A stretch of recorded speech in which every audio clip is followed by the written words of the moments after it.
Sini kau makan dekat masjid ni. Sini dah sampai 35 minit. Jom. Ini saya nak buat sini lawang. Letak pensel.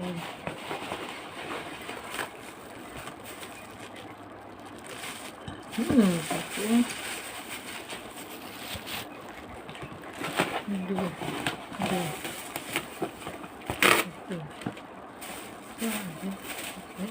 Tiga. Empat. Yang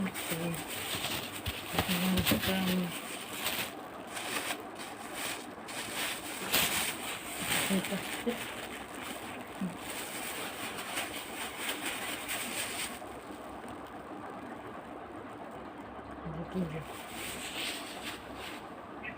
Okey, sekejap. Kita lepas tu. Terusnya untuk dengan token tudung.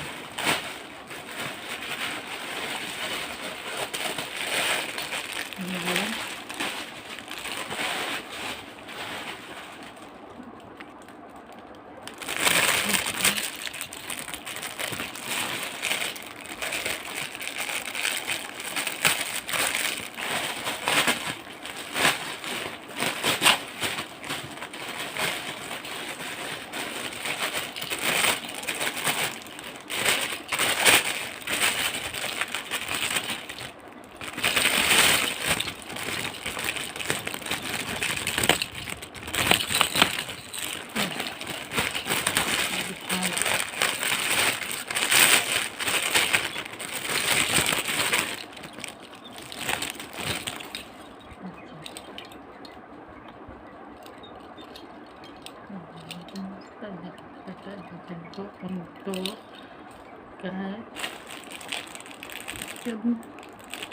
Untuk pokok yes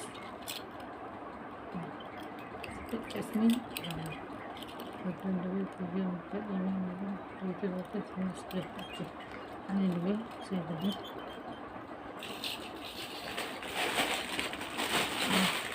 ni sikit ya.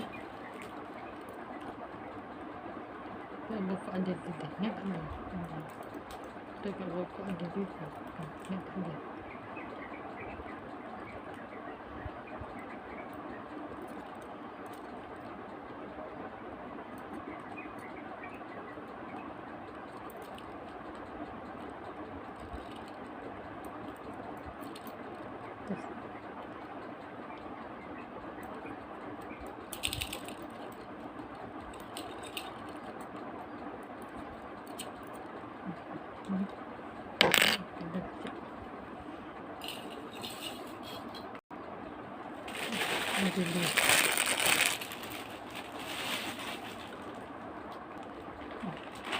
Okey,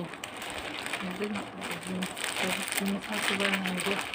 Mana sini boleh banyak coba sini.